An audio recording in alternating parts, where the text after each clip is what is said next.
My whole journey, like the whole journey was this. I had a near-death experience and then I Mhm. drank too much of my own and then I had an alcohol poisoning episode. Got my stomach pumped, catheter, the whole deal, get you back to life. And then I'm like, Yeah.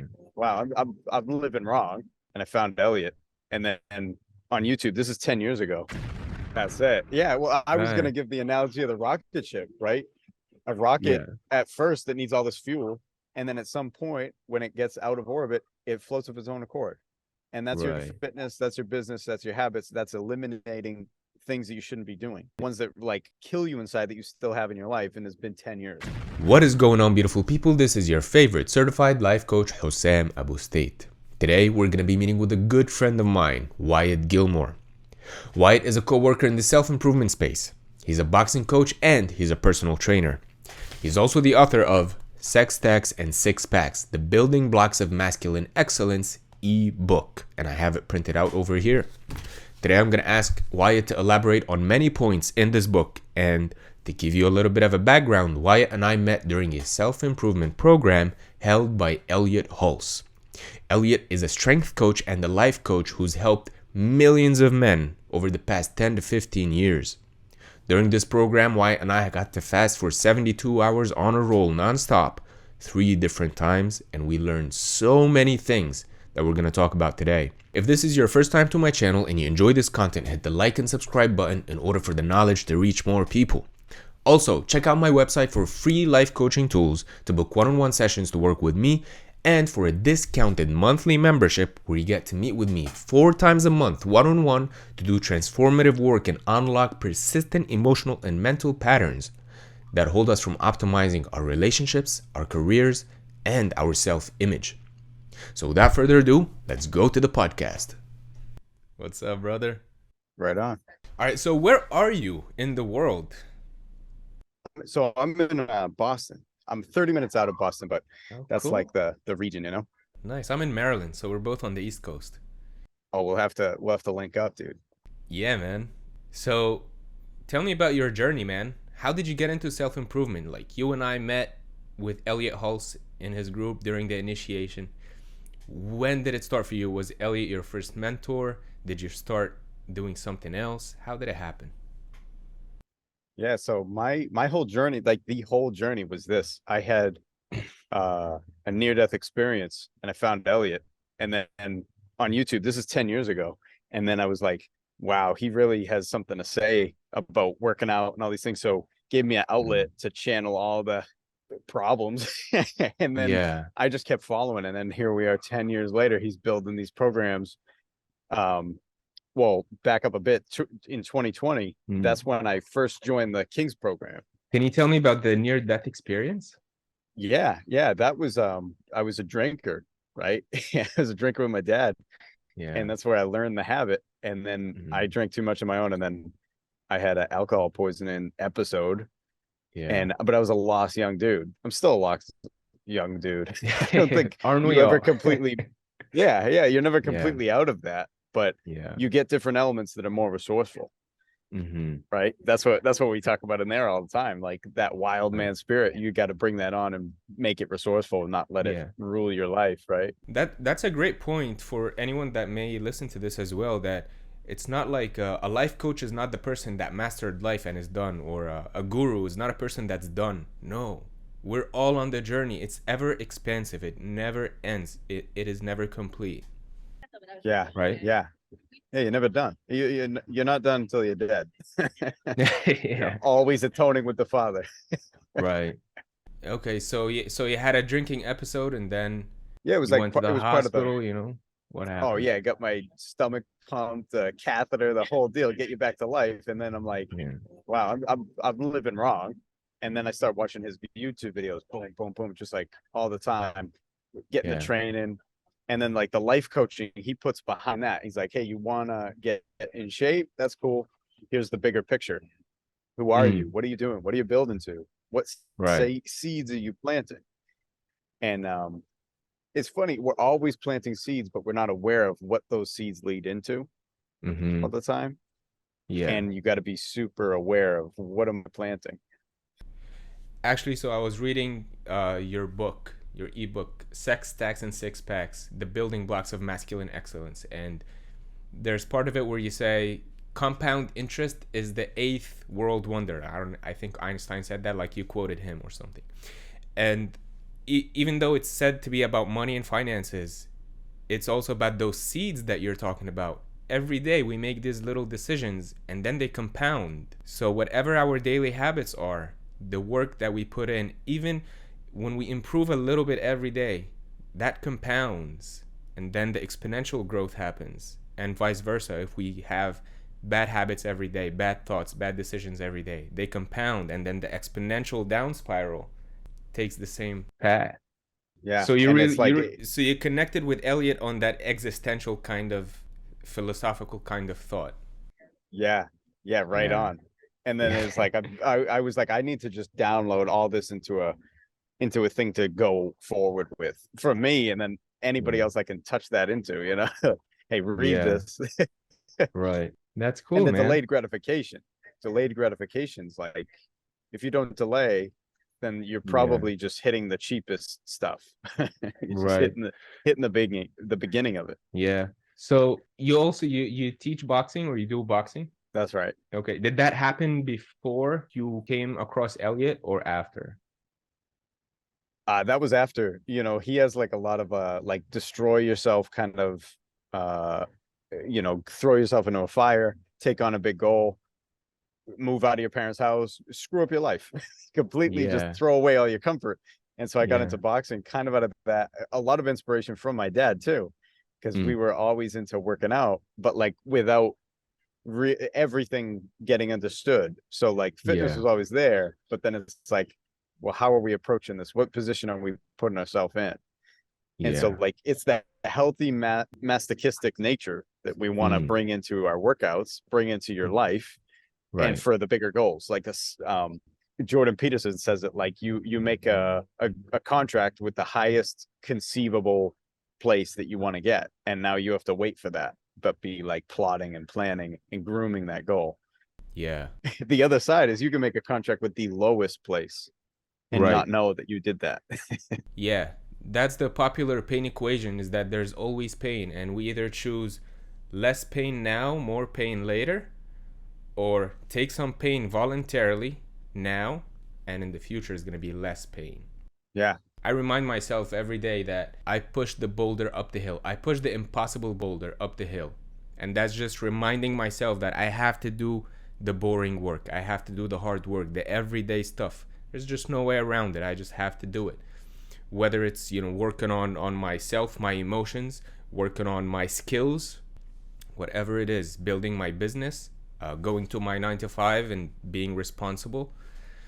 You also mentioned that in your ebook about changing our relationship with work and earning. And I find that really cool, because by default, we may have a resentful nature toward work, resentful nature towards money. Can you expand on that? How did you get to it, and what else that you have to say about it? Oh, there's so much to say about it. I'm Yeah. growing in that particular way, right? Because it's like if this is from me, like a fast or a workout or like an ice bath, as I'm like, oh, I'm all in. I'm like psyched to do that thing. But the Mm. harder thing for me is like, all right, here, you're gonna do your 9 to 5. Yeah. You're gonna just follow in line. And Yeah. and sometimes we take 9 to 5s that aren't even a part of what we're trying to really do. Mm-hmm. And that's nobody's problem but our own, right? It's like, so now you have Yeah. like this work element that you control, but now as you go, it's just like a thing to do. You put yourself there because at one time it was the best thing you could get. So you're Yeah. there. And it's also Right. like you want to be there. You don't want to be at a job anything less than a year, or else Mm. it's really not worth your time. But like you look at, Yeah. I mean, I was doing this. I was just like kind of cherry picking job to job, work at a gym, work at something outside of the field. And I Mm. went to school for personal training and stuff. So I was like, oh, I'll work at a gym, do a bunch of that. And then like Yeah. I get frustrated. All right, let's go over here. Let's go drive a Mm. truck or something. And it's like, okay, Yeah. but now I'm driving a truck. What does that have to do with is Yeah. that aligned with the goals? No. Right. Yeah. So what are your long-term goals in terms of career or profession or skill? to scale Because that. you're, I have to say, you're an amazing author. I'll just say that right off, because your way is simple, straight to the point. So I appreciate that. Like that, this is a small ebook, right? Yeah. That's the cover, by the way, for anyone that's watching. And if you have a link or whatever, I can put that in the YouTube description for people to read it. It's very valuable, and it summarizes everything. And you and I studied the King, Warrior, Magician, Lover, and that's what it's about. Sex, stacks, and six packs. They resemble the King, Warrior, Magician, Lover quadrants Yeah. that Yeah. make up who we are. What is King, Warrior, Magician, Lover to you? For anyone that's going to be watching to understand, well, what the heck is King, Warrior, Magician, Lover? Right. Well, that's the Carl Jung, the Jungian like breakdown of the modes that we live through. And so when you're in your lover, right, you're like, that's your relationships and all those things, but it's also like the way you relate to yourself and to others. Hmm. But it's the quadrated psyche too, right? So like the king is like the part of you that's unattached to outcome and sees his highest goals and kind of like chips away at them, believes in himself. And then the magician's the person that that time when like things are tough and you get around them and almost like you just see the land. It's not really there. It's like chaotic and everything, but you still find the way. It's in all the movies, it's Gandalf in Lord of the Rings, or it's Yeah. Conor McGregor, right? He fights outside the box. He knocked somebody out, right? He knocked out Cowboy. He knocked out Cowboy with a shoulder. He's like in the clinch. He's hitting him with the shoulder. Yeah. That's not a conventional punch. Most of the time Right. you don't hit with your shoulders. But Yeah. so like there's just that thinking outside the box to get to your goal, or Right. even taking risk and believing that it can happen, even when the chips are kind of scary, right? It's like, well, Yeah. it doesn't look too good. Right. And then the Warriors, right? Like I think everybody's kind of stuck in the Warrior, especially in America.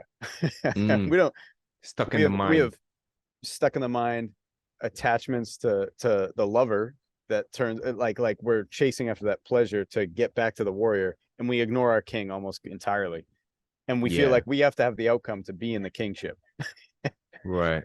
Right, to rule your day you have to be in the kingship. Be like, how would my best morning go? And Yeah. if you're living outside of that, then like you just haven't sat with like what would feel good here that's actually building me up. Right. That's really cool. Long-term thinking, detached. And then bring it to the present.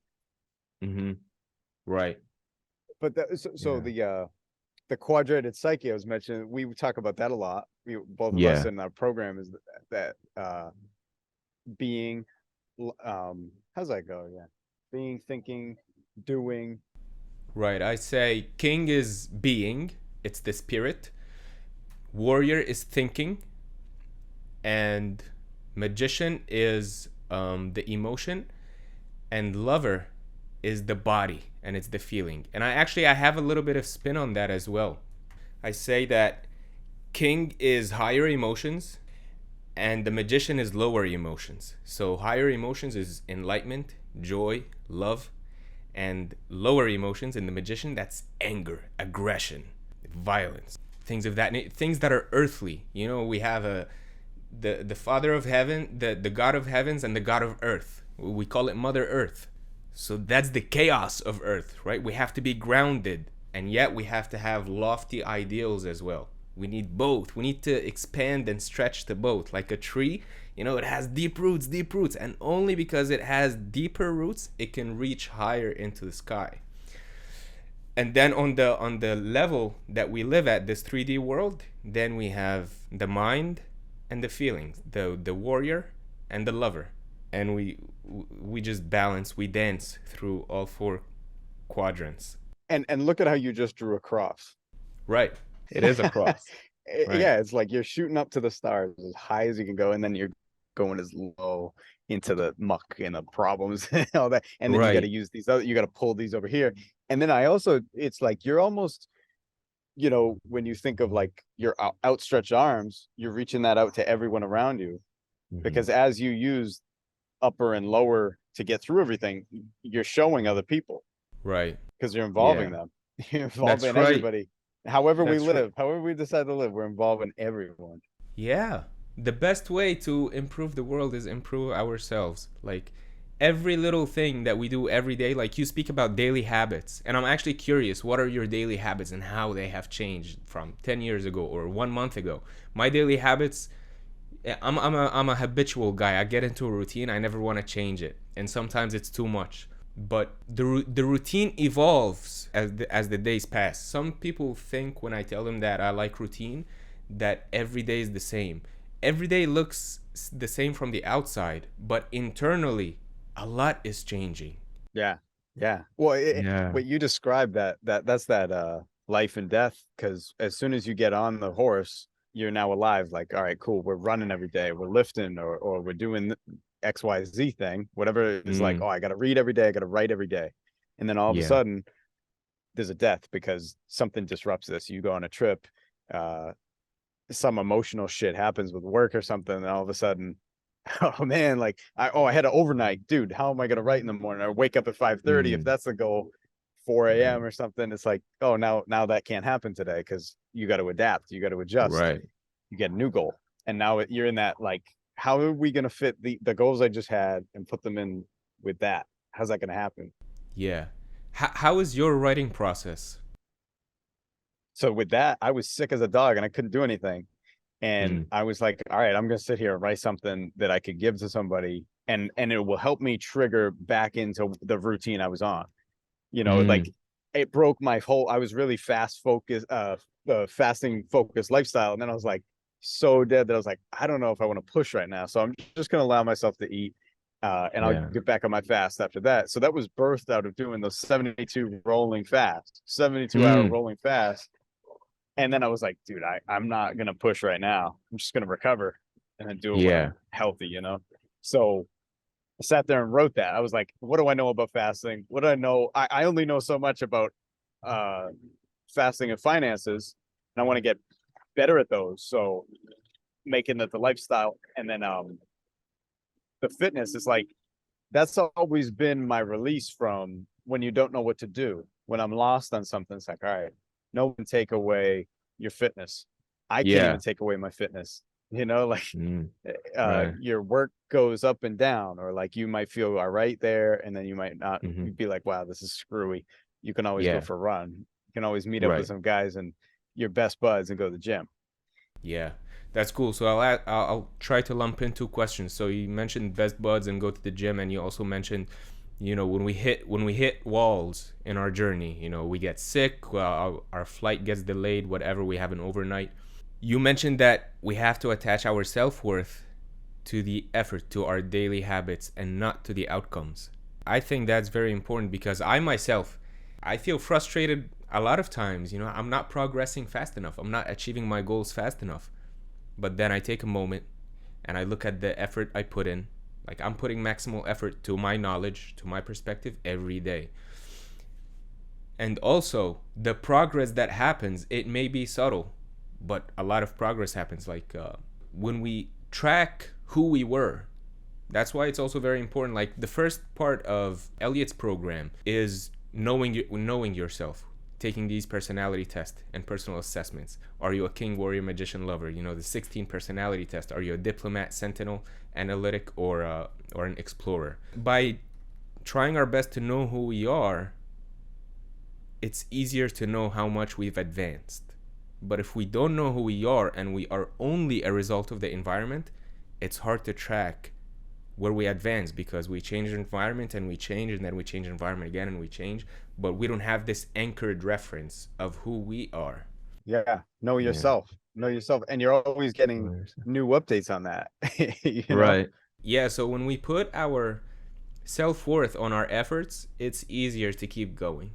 When we get sick, when these things happen, right? We move. Like I just moved, and 2 months just out of my life were focused and moving. Like productivity was way down. I was moving, but I was focused that I'm improving a little bit every day. Like even Jordan Peterson talks about 1% every day, just 1%. Don't get greedy. Don't change. Tony Robbins says something really amazing, and he repeats it a lot. People underestimate what they can do. People overestimate what they can accomplish in 1 year, but underestimate what they can accomplish in 10 years. And I noticed that myself and others, we think, man, this year I'm gonna change my life that way. And usually nothing comes to fruition from that kind of thinking. But real change comes when we change our mindset to, man, in 10 years, I'm gonna be there. And I'm gonna start today by taking these tiny steps every day.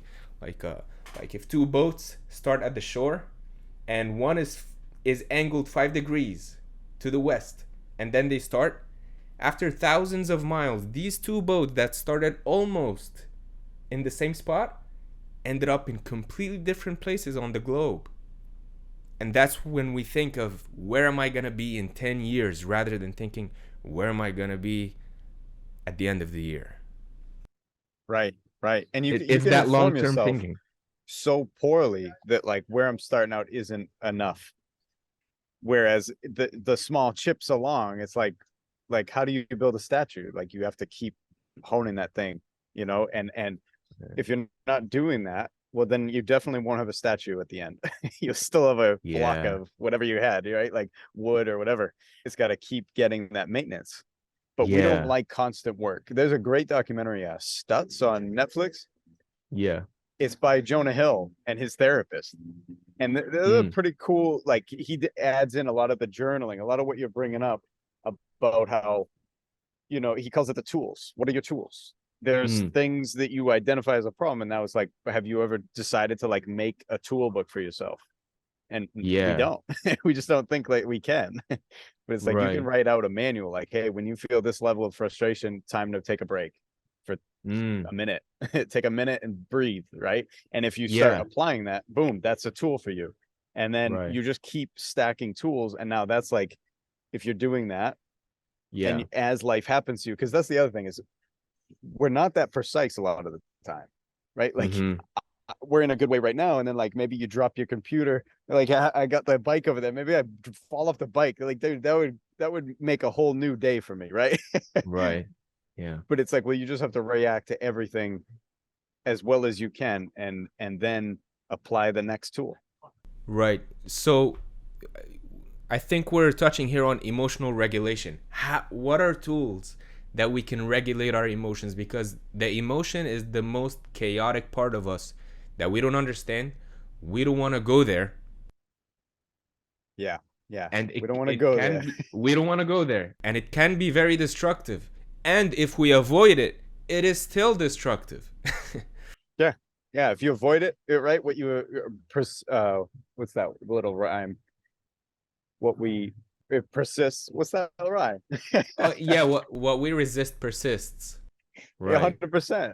Right. Yeah. And most of our life, we're in resistance to the thing rather than like, hey, well, how many tools have you written out? Have you tried 3 of them, 4 of them? Right. Because if we don't have clarity on that, then like we don't know the tool that works. So it's just random. And then you definitely have like low confidence and impotence behaviors when, you don't know how to respond to a thing because it's like, well, I've applied different things, but I just leave it up to circumstance if I do well or not. Yeah. And that's one a of the constant tools that work. Right. So one of the new tools that I've learned and I've been practicing it regularly is breathing. And it's not breathing to calm myself down. It's breathing until I burst out, either crying, screaming, laughing, and that just releases the emotion that I don't even know that was there. I don't even know. And it could have been suppressed years ago, could have been repressed, a decade ago.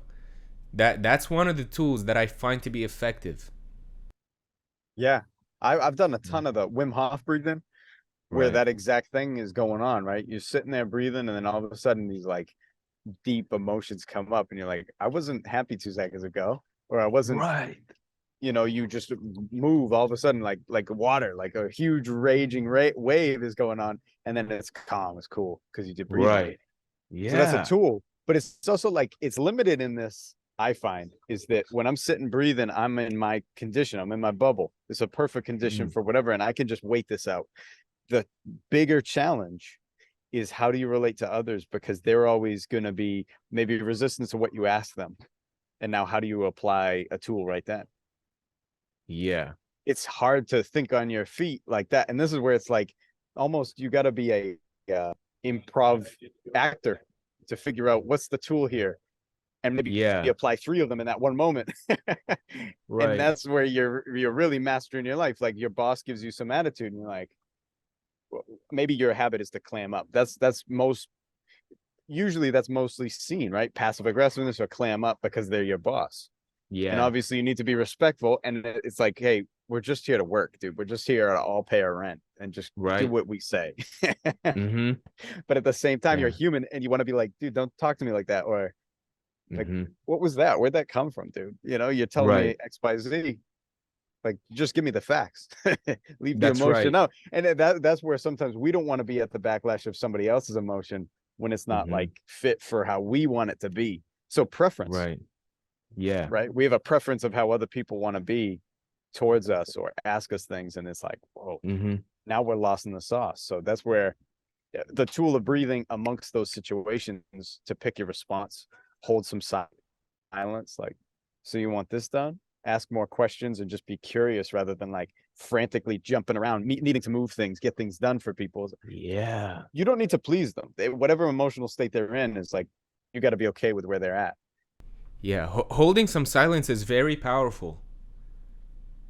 It just really neutralizes unnecessary emotions, unnecessary thinking. Just holding a moment of silence, taking one deep breath before we respond, really sets things at an equilibrium. And it's something that I personally forget to do. Yeah, it can go right under the radar because you have your mission of wherever you are in this conversation. Even we're on a mission to go somewhere, and we're up. Mm-hmm. It's like, where do we go in the next 5 minutes? We can't even tell. We can't even tell each other where we're going to end up. Right. So now, if we have projects, we're both, building something right here. We're both thinking of how this should go, and we're both trying to use each other to get this accomplished. And That's right. sometimes that goes really unison. It's like, oh, cool, Mm-hmm. like you're gonna move those, and I'll do this. And then other Right. times it's like I There's don't like where you friction. stack this. Yeah, all of a sudden there's this friction for like seemingly no reason. We're both at the same Right. goal still. Yeah. Yeah. So I see here that we talk about king, warrior, magician, lover, and to me, the lover part is the emotion, the part that we don't really control, the part that we have to kind of accept and take care of and deal with. And then we have the warrior part, the mind part, where we're growing skills. We have these tools, like we're saying, that okay, I say this to get this done, or I have these people skills, right? So it's in two directions. One direction is taking care of our emotions. That's like being soft, slow, receptive. And then the warrior part is skills, sophisticated skills that we gain and acquire. Language, right? Being diplomatic, being whatever, a good leader, communicative, so we can move forward in the direction of the warrior, in the direction of the mind. So yeah.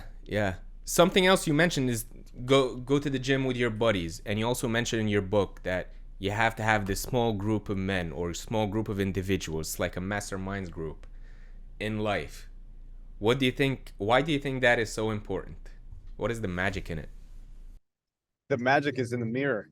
If you don't see how you are and you're just alone and you're just going through thinking, all right, I'm gonna do this on my own and all this, it's like, dude, you're so lost because you don't see these 10 other perspectives that'll change your whole paradigm, right? We're living in a thing Yeah. that we're in a time where you can sit here and literally just like shut up, do everything you're supposed to do, learn nothing.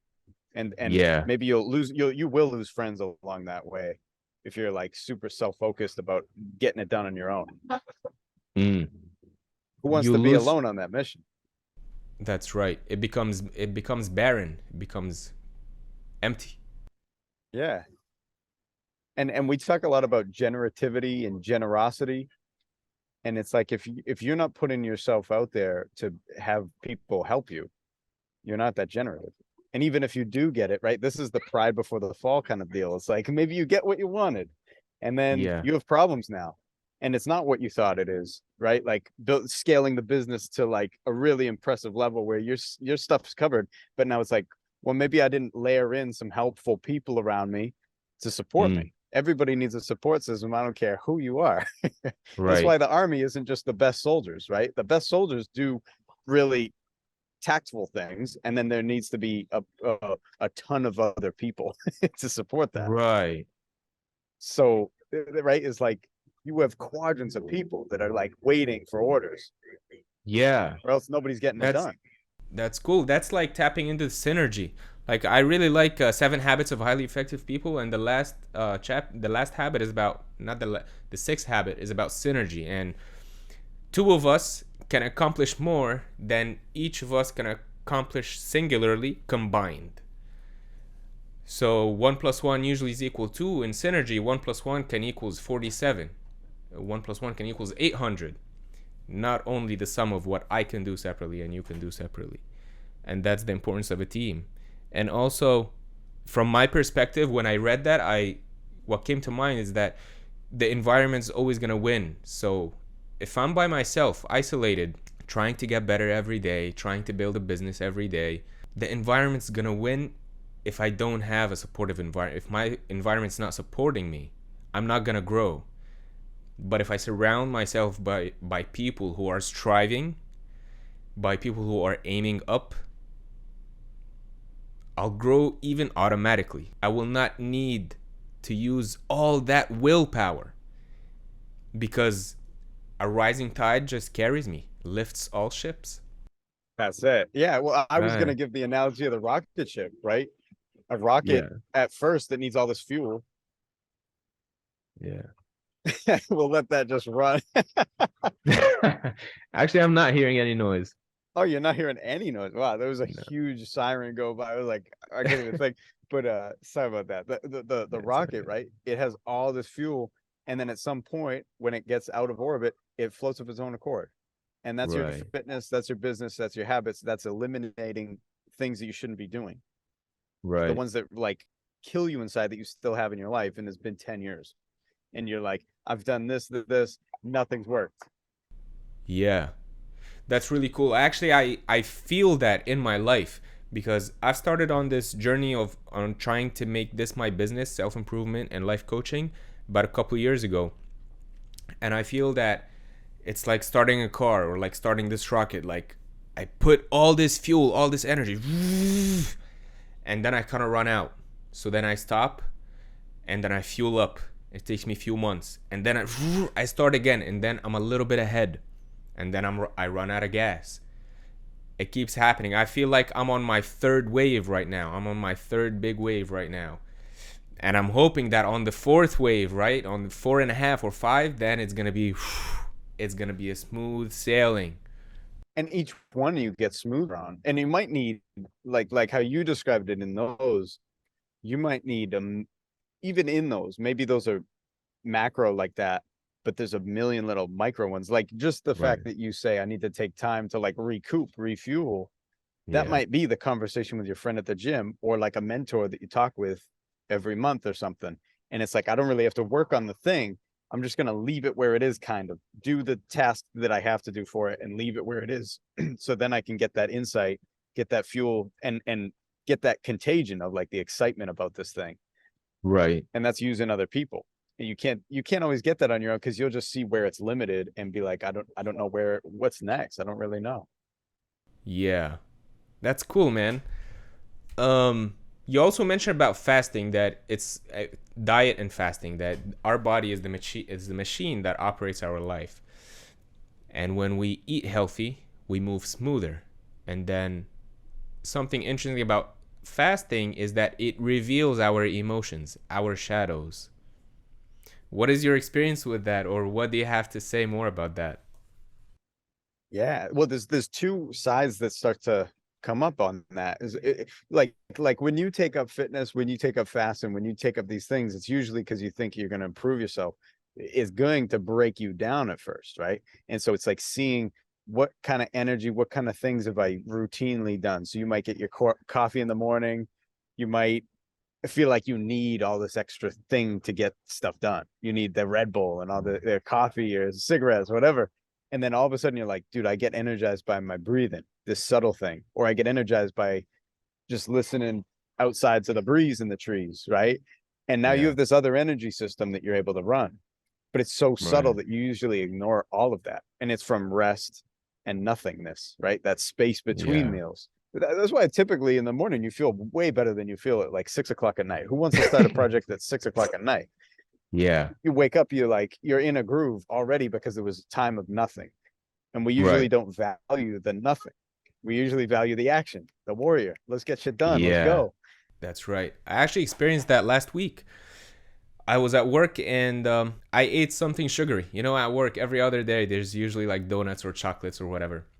Cookies. This day it was cookies. Very delicious, right? I was like, yeah, I'm well disciplined. I can give myself 5% slack, window. And then I felt less focused after, the insulin spike. And then I thought to myself, okay, so how is it going to be in the future? And then I actually journaled about it. Like I went that deep. I was like, okay, so it's great to have to eat something that's very delicious, but also it lasts for 2 minutes, 5 minutes, and then after that I'm less focused and I'm less happy than and less energized than I was. So next time I feel the urge to eat something sugary that's very delicious, I'm going to remind myself that even though it's pleasurable for a few minutes, it's more pleasurable to be energized. It's more pleasurable to be focused. It's more pleasurable to stay calm. And it's even more pleasurable to have that amazing vision that I have confidence that I'm going to reach, because in my body, I feel that I have that energy and I can maintain it through the day, through the days, through the weeks.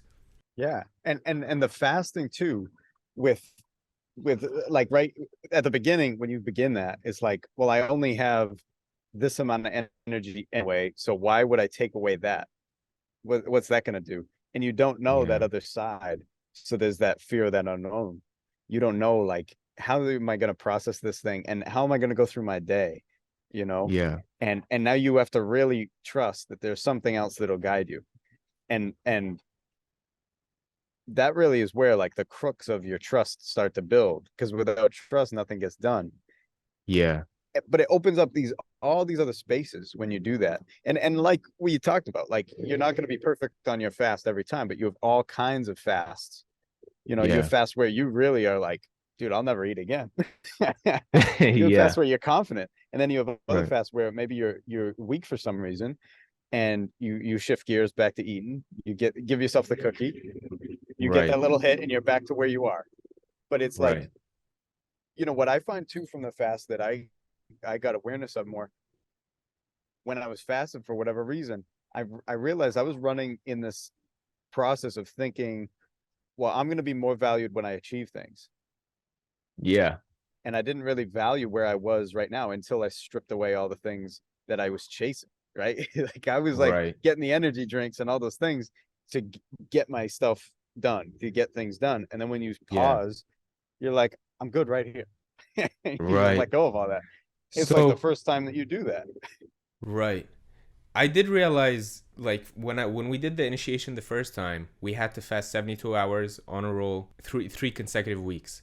And I noticed that just mental clarity, emotional clarity, and like you say, like, why am I doing this? Why am I drinking that Red Bull? And I can just be where I am. And that comes with the baggage of facing the shadows that we have, the emotions that we've been ignoring. And it has been easy to ignore because of all the dopamine boosts. But when there's no dopamine, it's kind of like right there, like, okay, I see you now. And especially within education. So when we did it, we had Elliott give us classes every day, right?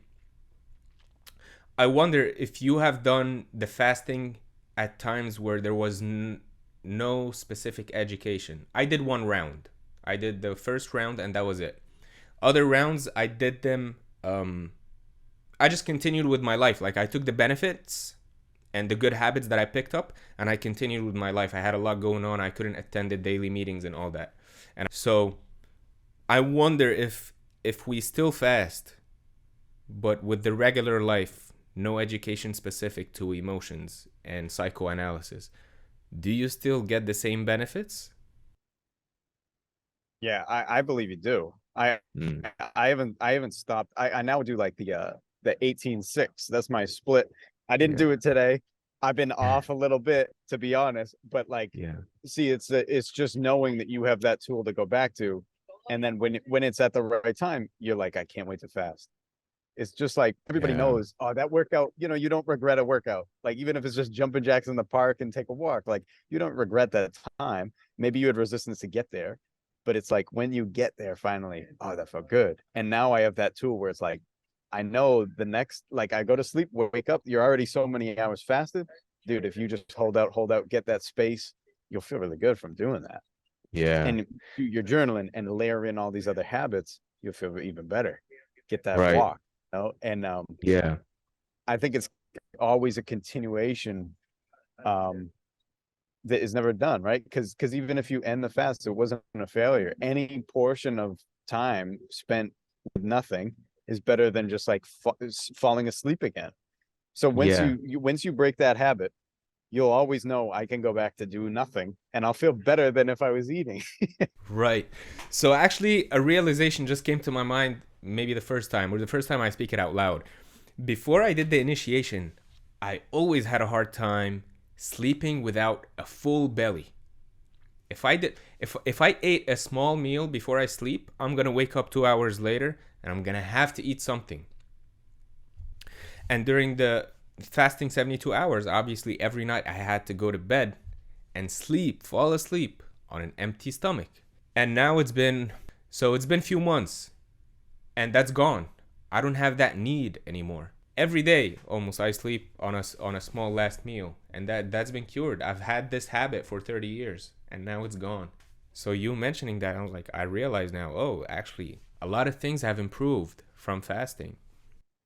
And let's talk about autophagy real quick too, because the fact that you're eating yourself, your body's still eating for hours after you don't physically take anything in because it's eating up everything you've already ate. Everybody has like a certain percentage of body fat, and you're eating that now, and you're cleaning out the bloodstream of carbohydrates and sugars. Yeah. So you have so much more. You've literally like a couple days worth as soon as you stop eating. But we don't Right. look at it like of a value. But it's like, dude, the fatter you are, good, because now you just can stop and just not eat. Your body is still eating. Right. You also mentioned journaling while fasting, and I haven't stopped journaling since we started the first round of initiation, because we learned to journal every day. Like that's something that I was ignoring. I was kind of, before the initiation, I was doodling every day, and like I have all my pieces of paper organized together, but I made it more systemized after the initiation. So now I journal every day, and I look at them like every month or two. I look back and I see what I wrote. And that's part of understanding how much we're growing and how we can adjust, and what has been beneficial and what hasn't been. Without journaling, we don't have that anchored reference again. But man, I want to be respectful of your time, so I'm going to ask you a couple questions and I'll let you go. How about that? Let's do it. So, sometimes we don't have that self-starter energy. We just want to be led. We want an easy plan. We want somebody to tell us what we have to do and what we're going to get in return. How do we ignite that self-starter thing? Some days we have it, some days we don't. And sometimes some years we have it and some years we don't. Yeah. So to self-start, I think the quickest way to self-start is find out what bugs you. That's the best advice. That's directly from Jordan Peterson. Find out what bugs you, and through that anger, you'll figure out your corrections, and you'll figure out the best way to soothe that thing. But if you just look for an ideal, like it'd be great to have $1 million right now, and I Yeah. don't, you're now still where you are. So you have to see what bugs you, and you can't ignore anything. And that's the Yeah. hardest ask. You have to look at everything that bugs you and set out on the mission of fixing those things. And I don't care how long it takes. There's no timeline that's like, oh, it'd be better if that was done years ago, right? Don't get trapped in the past. Don't get trapped in that. It should only take me 3 weeks to get this fixed or something. Don't take short fixes, only take long ones. Solid, man. I love that. Let me ask you this also. So on days when you have these hiccups, these bumps in the road, how do you continue to be motivated and inspired? Or how do you persist rather than just whatever. I'll just stay in the slump. Yeah. I fight myself to do the hard thing when I can't, like I can't do the hard thing, and I fight myself. It's literally like I'm brutal on myself. Mm, And then right, Jocko, I learned this from Jocko Willing. He's a Navy SEAL, and he's I like, love him. if you want to say I'm taking off tomorrow, don't take off tomorrow, because you're letting it win. You're letting it guide you. So if you can resist one day, say I'll eat tomorrow, and then tomorrow comes, don't eat that day. Or if you think you're definitely going to give yourself the day off tomorrow, don't give yourself, just fight a little longer. Right. That's great. I also learned from Jocko something very important, is that to always keep the why, the long-term why we're doing things. Like on days when I feel beat down, conversations went wrong, I don't feel that great about myself. Just remember, why am I doing it? Do I have an exciting why? Do I have a meaningful why to look forward to? A long-term strategy. And that just makes it makes the current pain of the day a little bit lighter. And you just have to see that you're going to have bad days. Right. So I may end with this. So you also mentioned in the book that, sometimes we wait for the great moments only in our lives, and we discard and disregard every part of the journey. And to me, that's like so kingly. That's like being grateful for our whole journey, with the ups and with the downs, with the bumps and with the highs. What would you say? Why would you say this is so important to, let's say, actually achieving the life that you want? It is because that is the win. If it never went on, Alright guys, so it looks like we lost Wyatt, which leaves me with a good opportunity to quote his book in answer to the question that I just proposed. Why do we have to embrace the downs and the ups of our journey, and not just the ups, not just the great moments? Here goes. You are successful because you are alive. Success only happens where you are and in what you decide to be doing. Your whole journey matters, not just the rare moments when great things happen. The entrepreneur path is wide open for anyone to walk down, but few people do because all the pressure is on you. There's no boss breathing down your neck babysitting you to make sure you keep going despite your laziness. If you choose this path, it is the warrior path, in that all your skills are required and you have to constantly work double to get it off the ground and keep it there. Many businesses fail because the leaders make an excuse for lack of resources, when it is only ever truly a lack of resourcefulness. Well, we are the product of the people we surround ourselves with. So pick up your copy of the ebook from the link in the description. And make sure to connect with Wyatt on Instagram. His main account is written on the screen. It's Wyatt_Gilmore_fitness. He also has another account called prayer_warrior WJG. That's prayer_warrior WJG. That's it for today, guys. I hope you enjoyed this episode. Again, I'm your host, Hossam Abu State, reminding you that whatever you desire is achievable. So keep improving every day, no matter how little.